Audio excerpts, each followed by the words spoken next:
Prometheus by Lord Byron. Titan, to whose immortal eyes the suffering of mortality seen in their sad reality were not as things that gods despise. What was thy pity's recompense? A silent suffering and intense, the rock, the vulture, and the chain. All that the proud can feel of pain, the agony they do not show, the suffocating sense of woe, which speaks but in its loneliness, and then is jealous lest the sky should have a listener, nor will sigh until its voice is echoless. Titan, to whom their strife was given between the suffering and the will, which torture where they cannot kill, the inexorable heaven and the deaf tyranny of fate, the ruling principle of hate, which for its pleasure doth create the things it may annihilate, refused there even the boon to die. The wretched gift, eternity, was thine, and thou hast borne it well. All that the thunderer wrung from thee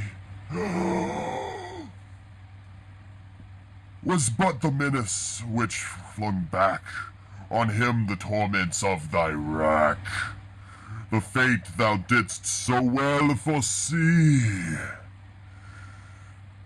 but would not appease him tell.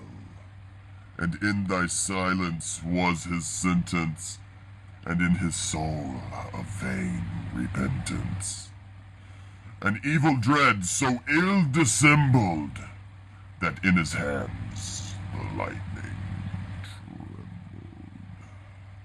Thy godlike crime was to be kind, to render with thy precepts less a sum of human wretchedness, and strengthen man with his own mind, but baffled as thou wert from high, still in thy patient energy, in the endurance and repulse of thine impenetrable spirit, which earth and heaven could not convulse. A mighty lesson we inherit, thou art a symbol and a sign to mortals of their fate and force. Like thee man was part divine, a troubled stream from a pure source. And man in portions can foresee his own funereal destiny, his wretchedness and his resistance, his sad, unallied existence, to which his spirit may oppose itself and equal to all woes, and a firm will and a deep sense, which even in torture can descry its own concentrated recompense, triumphant where it dares defy, and making death